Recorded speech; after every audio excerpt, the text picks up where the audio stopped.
Sir ഇത് എന്തിനുള്ള പുറപ്പാടാ? എന്താ എന്തിനുള്ള പുറപ്പാടാന്ന്? കാര്യങ്ങളൊക്കെ ആഗ്രഹിച്ച രീതിയിൽ മുമ്പോട്ട് നീങ്ങുകയാണെങ്കിൽ കാവടി എടുത്ത് 51 വീട് കയറി തെണ്ടിക്കോളാമെന്ന് നേർച്ചയുണ്ടായിരുന്നേ. കാര്യങ്ങളൊക്കെ ആഗ്രഹിച്ച രീതിയിൽ മുമ്പോട്ട് നീങ്ങിക്കൊണ്ടിരിക്കുന്നു. കാര്യങ്ങളൊക്കെ എന്ന് വെച്ചാൽ അതൊക്കെ ഉണ്ടോ? താൻ വൈകാതെ ഡ്യൂട്ടിക്ക് പോ. ഹര ഹര ഹരോ ഹര. ഹര ഹര ഹരോ ഹര ഹര ഹരോ ഹര. ഹര ഹരോ ഹര ഹരോ ഹര ഹരോ ഹര ഹരോ.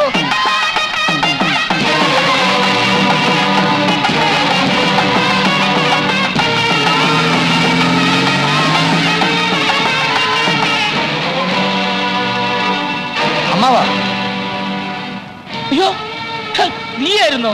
എനിക്ക് നിലക്കണ്ട് മനസ്സിലായില്ല. എന്താണ് ഈ വേഷത്തിൽ? ഞാനുമായി കല്യാണം തീരുമാനിക്കാൻ പോകുന്ന നന്ദിനി അവന്റെ കൂടെ ആ ഡോക്ടറുടെ കൂടെ അയച്ചത് വല്ലവരും കണ്ടാ എന്ത് വിചാരിക്കും? ഇപ്പോഴത്തെ അവസ്ഥയിൽ ആരും ഒന്നും വിചാരിക്കാനില്ല. കല്യാണം തീരുമാനിച്ചവന്റെ കൂടെ തന്നെ അവളെ വിട്ടു. ഞാൻ അവളോടാകുന്നതും പറഞ്ഞു നോക്കിയടാ മഹാദേവ. എന്ത് ചെയ്യാം? അവക്ക് നിന്നെ വേണ്ടെന്ന്. ഡോക്ടറെ അവൾക്ക് ഇഷ്ടപ്പെട്ടു പോയത്രേ. ഞാൻ അവളെ തല്ലി. നീ ഒപ്പിട്ട പ്രമാണം കാണിച്ചു കൊടുത്തു. അവൾ എന്ത് ചെയ്തെന്നോ ആ പ്രമാണം എന്റെ പിടിച്ചു വാങ്ങിച്ചിട്ട് പറയുക, ദേവന്റെ സ്വത്ത് എനിക്ക് വേണം, പക്ഷെ എന്റെ ഭർത്താവ് ഡോക്ടറായിരിക്കുമെന്ന്. അത് കേട്ടെന്റെ നെഞ്ച് തകർന്നു പോയടാ. ഇനിയിപ്പോ ഒരു രക്ഷയില്ല. എനിക്ക് കൂടുതലും പറയാൻ പറ്റുമോ? ലണ്ടനിൽ പിടിച്ച പെണ്ണല്ലേ? സാരമില്ലടാ, നമുക്ക് വേറെ കേട്ടാം. ഇവള് മാത്രമല്ലല്ലോ നാട്ടിലൊരു പെണ്ണ്. ഇങ്ങോട്ട് നോക്കിയേ, നിനക്ക് നല്ല കിളി കിളി പോലത്തെ ഒരു പെണ്ണിനെ അമ്മാവൻ ഏർപ്പാടാക്കി തരും. ആ സത്യം.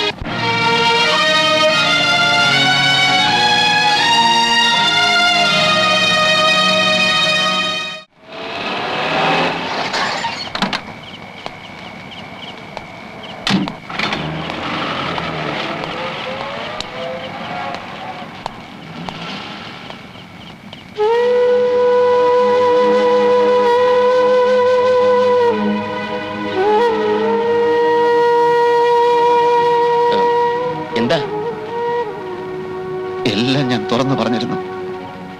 എന്നിട്ടും ഡോക്ടർക്ക് ഞാൻ ദ്രോഹം വല്ലതും ചെയ്തു. എന്താ അങ്ങനെ ചോദിക്കാൻ? നിങ്ങൾക്ക് കല്യാണം കഴിക്കാൻ ഈ ലോകത്ത് ഒരുപാട് പെണ്ണുങ്ങൾ കിട്ടുമല്ലോ. ഒരേ ഒരു നന്ദിനിയെ മാത്രം എനിക്ക് വിട്ടു തന്നൂടെ? ഓ അതാണോ?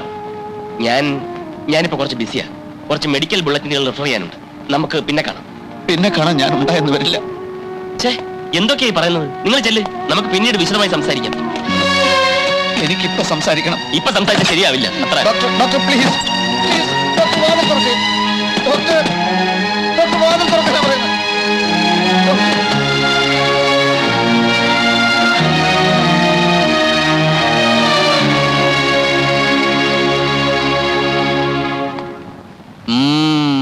അത്ഭുതപ്പെടാനില്ല.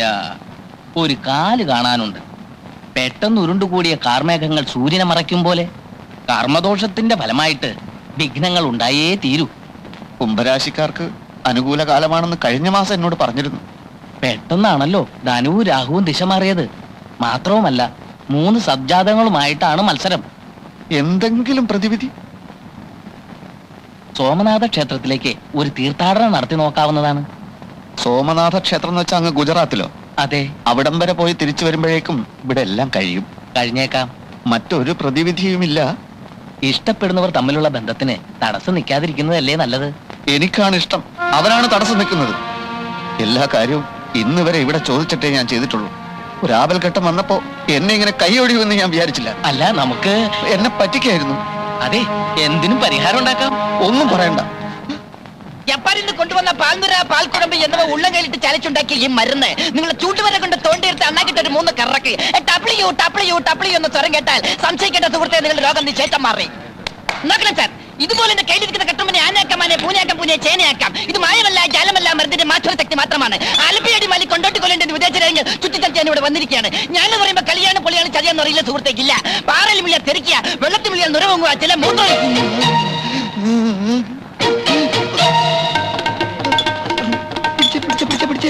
നീ നാവാട്, ഞാൻ മൂത്രം വെച്ചിട്ട് ഇപ്പൊ വരാം. നോക്കണം സാർ, ഇതിൽ മായമില്ല, മന്ത്രമില്ല, ജാലമില്ല.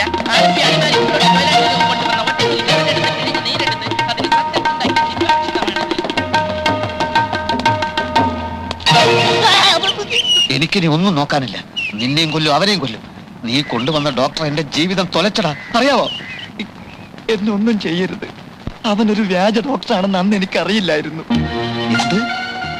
അറിഞ്ഞപ്പോ അവനോട് ഞാൻ പലവട്ടം പറഞ്ഞതാ, അറിയാത്ത പണി ചെയ്ത് മനുഷ്യനെ കൊല്ലരുതെന്ന്. കേട്ടില്ല. എന്താ ഉണ്ടായത്? ആ വ്യാജനെ പോലീസ് പിടിച്ചോ? വ്യാജം? അത് ശരി.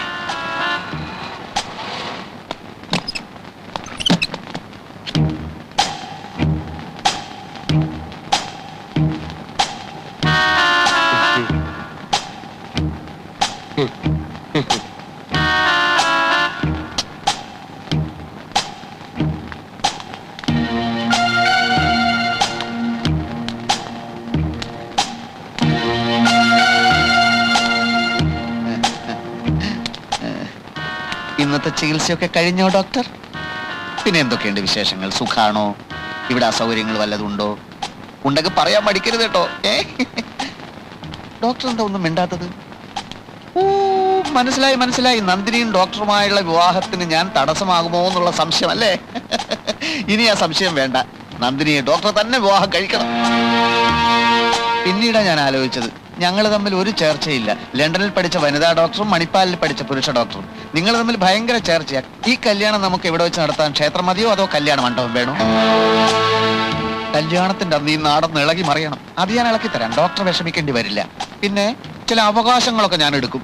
ഉദാഹരണത്തിന് കല്യാണത്തിന്റെ അന്ന് ഡോക്ടർ കൊടുക്കാനുള്ള വസ്ത്രങ്ങളൊക്കെ ഞാൻ വാങ്ങും. ഡോക്ടർ എന്ത് പറയുന്നു? അത് ദേ എതിര് പറയരുത്, എനിക്ക് സങ്കടം വരും. ഒരു ഫോട്ടോ ഉണ്ടോ കയ്യില്? ഫോട്ടോ ഡോക്ടറുടെ പത്രത്തിൽ കൊടുക്കാനാ. ഡോക്ടറുടെയും നന്ദിനിയുടെയും ഒരു അടിക്കുറിപ്പ് ഉണ്ടാവും. Doctor Rajagopal, doctor Nandini. ഇവർ ചിലപ്പോൾ അടുത്ത ആഴ്ച വിവാഹിതരായേക്കും. അങ്ങനെ കൊടുക്കാൻ എന്താ? വിവാഹിതരായേക്കും എന്ന് പറഞ്ഞു കൊടുക്കുന്നതിന് വിവാഹം കഴിഞ്ഞിട്ട് വിവാഹിതരായി എന്ന് പറഞ്ഞു കൊടുത്താ പോരെ? അതിൽ പുതുമയില്ല. വിവാഹിതരായേക്കും എന്ന് പത്രത്തിൽ കൊടുക്കുന്നതാണ് പുതുമ. ഫോട്ടോതാ ഫോട്ടോതാ ഫോട്ടോതാ ഫോട്ടോ ഒന്നും ഇല്ല. ഫോട്ടോതാ. എന്തായി സാവിത്രി? എന്ത്? നന്ദിനോട് നീ സംസാരിച്ചില്ലേ? സംസാരിച്ചല്ലോ. എന്നിട്ട് അവക്ക് ഏതോ ലൈബ്രറിയിൽ പോണോത്രേ. പിന്നെ ഏതോ ഒരു ഇംഗ്ലീഷ് പഠിത്തത്തിന് കാസറ്റ് കൊടുക്കണമെന്ന്. കാസറ്റോ? ഛേ, അതല്ല ഞാൻ ചോദിച്ചത്. ഡോക്ടറുമായിട്ടുള്ള കല്യാണക്കാര്യത്തെ പറ്റി സംസാരിച്ചില്ലേന്ന്. ഇല്ല. സംസാരിക്കണമെന്ന് ഞാൻ പറഞ്ഞിരുന്നല്ലേ? പൂവ്. പക്ഷെ സംസാരിക്കണമെന്ന് എനിക്കൂടെ തോന്നണ്ടേ? ഒരു പാവം ചെറുക്കന്റെ സ്വത്ത് മുഴുവൻ തട്ടിയെടുത്തിട്ട് പറഞ്ഞ പോലെ അവനെ ഇവിടെ കാണുന്നില്ലല്ലോ. എന്തിനാ കാണുന്നത്? ഈ വീടിന്റെ അവകാശം കൂടി നിങ്ങൾ എഴുതി വാങ്ങിയില്ലേ? ഒരു കാര്യം ഞാൻ പറഞ്ഞേക്കാം. ഞാൻ മുൻകൈ എടുത്തിട്ടാണ് നന്ദിനിയെ ഡോക്ടറെ കൊണ്ട് കല്യാണം കഴിപ്പിക്കുന്നതെങ്ങാനും അവനോട് പറഞ്ഞു കൊടുത്താലുണ്ടല്ലോ, ഈ മാധവൻ തമ്പിയുടെ തലസുരമം നീ കണ്ടിട്ടില്ല? ഓ, ഞാൻ ഒരുപാട് കണ്ടതാ. ആ കണ്ടതുപോലെ ഇനി നീ കാണാൻ പോകുന്നത്. എന്ത് കുന്തമായാലും നന്ദിനി അത്ര പെട്ടെന്ന് ഒരു കല്യാണത്തിന് തയ്യാറാവുന്ന എനിക്ക് തോന്നുന്നില്ല. പിന്നെ ആ കാര്യം ഞാൻ നോക്കിക്കോളാം. കല്യാണത്തിന് അങ്ങനെ അവളെ സമ്മതിച്ചില്ലെങ്കിലുണ്ടല്ലോ അവിടെ കയ്യും കളിയാൻ ചവിട്ടി പിടിക്കും. ആരുടെ കയ്യും കാലാണ് അമ്മാവ? ആര്? മഹാദേവനോ? നീ എവിടെ ആയിരുന്നടാ? അതെ, നിന്നെ കല്യാണം കഴിച്ചില്ലെങ്കിൽ നന്ദിനിയുടെ കയ്യും കാലും ഞാൻ തല്ലി ഓടിക്കുന്നു പറയായിരുന്നു. അതൊന്നും വേണ്ടിവരില്ല അമ്മാവ. അല്ലാതെ തന്നെ നമ്മൾ ആഗ്രഹിച്ചതുപോലെ എല്ലാം നടക്കും. ഇങ്ങോട്ട് വന്നേ. ഒരു കാര്യം ചോദിക്കട്ടെ മോനെ മഹാദേവ, എന്താ നീ ഉദ്ദേശിച്ചത്? കടിഞ്ഞാൺ എന്റെ കയ്യിൽ കിട്ടിക്കഴിഞ്ഞു. ഏത് കടിഞ്ഞാൻ? നീ കുതിരയെ മേടിച്ചു? ഒരു എലിയെ പിടിച്ചാൽ പൂച്ച അതിനെ പെട്ടെന്ന് അങ്ങനെ തിന്നു കളയില്ല. കുറേ നേരം ഇങ്ങനെ തട്ടി തട്ടി കളിക്കും. അതൊരു രസാ. ഏത് പൂച്ച? ഏത് എലി? പൂച്ച ഞാനാ. എലി എലി അത് പിന്നെ പറയാം. ഇപ്പൊ പറ മോനെ. വേണ്ട, കാര്യം അറിയുമ്പോ അമ്മാവൻ എന്നെ കെട്ടിപ്പിടിച്ചൊരു ഉമ്മ തന്നില്ലെങ്കിൽ നോക്കിക്കോ. ഒന്ന് പറ മോനെ. പിന്നെ പറയാം. നന്ദിനിയെ അവൾ ഇഷ്ടപ്പെടുന്ന മിടുക്കനായ ഡോക്ടർ തന്നെ കെട്ടട്ടെ. എവിടം വരെയായി അമ്മാവ കാര്യങ്ങൾ? ഇന്ന് കാലത്ത് അവള് പറയാ അവ ഉടനെ ഡോക്ടറെ കല്യാണം കഴിക്കണമെന്ന്. സ്ത്രീധനത്തുക നാളെ തന്നെ ഡോക്ടർക്ക് കൊടുക്കണമെന്നും. അവന്റെ വീട്ടിൽ അറ്റകുറ്റപ്പണി ചെയ്യാ. ഞാൻ എന്ത് ചെയ്യണമെന്ന് പറ കുഞ്ഞെ. ഡോക്ടർ അറ്റകുറ്റപ്പണിയൊക്കെ തുടങ്ങിയോ? അതെന്നെ. ഞാൻ നിന്നെ കുറ്റപ്പെടുത്തുന്നേ. എന്റെ വിധിയാണ്. രക്ഷപ്പെടാനുള്ള അവസാന സന്ദർഭവും നഷ്ടമായി. 2 ദിവസത്തിനകം നല്ലൊരു തുക കൈ വന്നേനെ. എല്ലാം തൊലഞ്ഞു. ഈ മഹാദേവന്റെ ഉദ്ദേശം എന്താണെന്ന് എനിക്ക് മനസ്സിലാവാത്തത്. നിന്നെ നേരി കണ്ടിട്ടും ഒരു വ്യാജനാണെന്ന ഭാവം പോലും നടിക്കാത്ത എന്ത്? ഏതോ വാഹനം വന്നിട്ടുണ്ട്. ഏയ്, നിന്റെ ഉള്ളിലുള്ള ഭയം കൊണ്ട് തോന്നിയതാ. അല്ലോ പോലീസ്! എങ്ങോട്ടാ പെട്ടിയൊക്കെ ആയിട്ട് വ്യാജ ഡോക്ടർ? ഒളിച്ചോടാനുള്ള പദ്ധതിയാണല്ലേ? വ്യാജ ഡോക്ടറുടെ കൂടെ വ്യാജ ദല്ലാളും ഉണ്ടല്ലോ. അതും സൗകര്യമായി. ഇവനെ തെരഞ്ഞ് നമ്മൾ ഇനിയും കറങ്ങാതെ കഴിഞ്ഞല്ലോ. രണ്ടുപേരും പോന്നോളൂ. വാടങ്ങോട്ട്. അയ്യോ നടക്കണം അങ്ങോട്ട്. ആ, നടക്കാൻ. നടക്കല്ലേ നടക്കുന്ന ആളോട് നടക്കടാ നടക്കണം. ഇത് ഏത് സ്ഥലം? ഇതാണ് നിന്റെ തന്തയുടെ തറവാട്. ഞാൻ വ്യാജനല്ലെന്ന് പറഞ്ഞില്ലല്ലോ. കുറ്റം സമ്മതിക്കായിരുന്നല്ലേ അടിക്കേണ്ടത്. വ്യാജനാണെന്ന് സമ്മതിച്ചാലും സമ്മതിച്ചില്ലേലും ഇരിക്കാനാ പറഞ്ഞിരിക്കുന്നത്. അതെവിടുത്തെ ന്യായം? ഇത് ഇവിടുത്തെ ഞങ്ങളുടെ ന്യായം. ഇത് ഞാൻ സമ്മതിക്കില്ല. ജയിലിൽ കൊണ്ടുവന്ന് മനസ്സിലാക്കാം. ഇവിടെ കൊണ്ടുവന്ന് കൊല്ലാനാണോ ഭാവം? കൊല്ലടാ കൊല്ലും.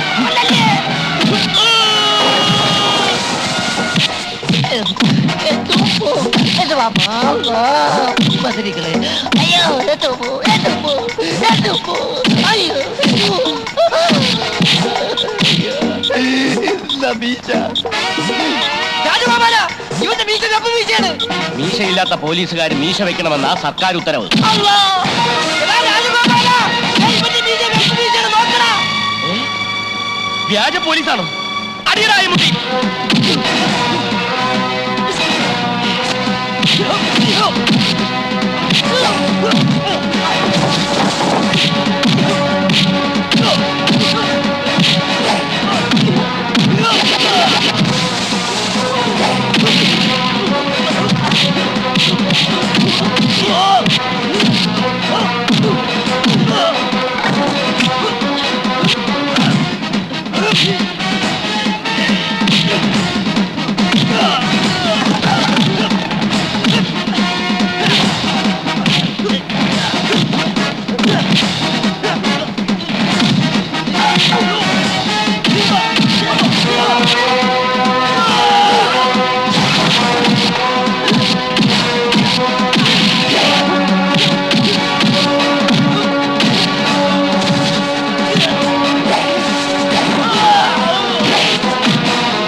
ശരിക്കുള്ള പോലീസിനെ കിട്ടിയില്ലേ?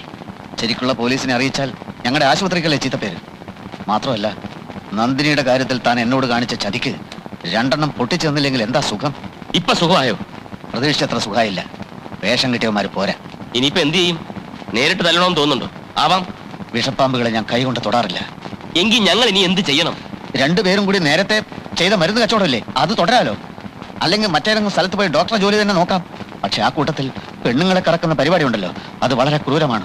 മാനസിക പീഡനമാണ് ഏറ്റവും വലിയ പാപം. മിസ്റ്റർ മഹാദേവൻ, ഞാൻ പറയുന്നൊന്നും നിങ്ങൾ വിശ്വസിക്കില്ലെന്ന് എനിക്കറിയാം. എങ്കിലും പറയാ, ആശുപത്രിയിലെ സിസ്റ്റർ നിർമ്മലയെ ഞാൻ സ്നേഹിച്ചു. ഞാൻ ആരാണെന്നറിഞ്ഞിട്ടും അവൾ എന്നെ വെറുത്തില്ല. നന്ദിനി ഒരിക്കലും എന്റെ മനസ്സിലുണ്ടായിരുന്നില്ല. നിങ്ങളുടെ അമ്മാവൻ എനിക്ക് കുറെ പണം തരാമെന്ന് പറഞ്ഞ് നിർബന്ധിച്ചപ്പോ ഒരു ചെറിയ നാടകം അവിടെയും കളിച്ചെന്നേ ഉള്ളൂ. അമ്മാവൻ നിർബന്ധിച്ചു? സംശയമുണ്ട്. അയാൾ മഹാ താപ്പാനെയാ. എന്നെ വെച്ച് പണം കൊയ്യാമെന്നുള്ള മോഹമായിരുന്നു അയാൾക്ക്. എല്ലാം എനിക്കറിയാം. നിങ്ങളെ അയാൾ കുരങ്ങ് കളിപ്പിക്കും. ഞങ്ങൾക്കും കുറെ മനുഷ്യത്തെ കൊണ്ട് സാറേ. ഞങ്ങൾക്ക് വേണ്ടി മാത്രമല്ല ഇങ്ങനെയൊക്കെ ശ്രമിച്ചു നോക്കിയത്. മറ്റാശ്രയമില്ലാത്ത ചിലർ കൂടി വേണ്ടിയാണ്. പക്ഷെ തോറ്റുപോയി. ദേവി അത് വിശ്വസിക്കണം. ഒരു കാര്യം എനിക്ക് മനസ്സിലായി. ജയിക്കുന്നവർക്ക് മാത്രമുള്ളതല്ലേ ഈ ലോകം, തോൽക്കുന്നവരുടെയും കൂടിയാ. ഇനി നിങ്ങൾക്ക് ഞങ്ങളെ ലോക്കപ്പിലാക്കാം, അല്ലെങ്കിൽ ഞങ്ങൾ തന്നെ നേരിട്ട് ചെന്ന് പിടികൊടുക്കാം. എന്തു വേണം? പറയണം സാർ. ലോക്കപ്പിലാക്കാനൊന്നും എനിക്ക് ഉദ്ദേശം ഉണ്ടായിരുന്നില്ലെന്ന് ഞാൻ പറഞ്ഞല്ലോ. എങ്കിൽ പൊയ്ക്കോട്ടെ. ദൈവാധീനം കൊണ്ട് ആശുപത്രിക്ക് ഞാൻ കാരണം ഒരു കുഴപ്പം ഉണ്ടായിട്ടില്ല. ഇനിയും അങ്ങനെ തന്നെ ആവട്ടെ. Good bye. ഡോക്ടർ? ഡോക്ടർ എന്തിനാ കളിയാക്കുന്നത്? സോറി, വിളിച്ച് ശീലിച്ചു പോയതല്ലേ. അമ്മാവൻ ഇപ്പോഴും കാര്യങ്ങളൊന്നും അറിഞ്ഞിട്ടില്ല. അതുകൊണ്ട് തന്നെ ഈ നാടകത്തിന് തിരശ്ശീല വീഴാറായിട്ടില്ല.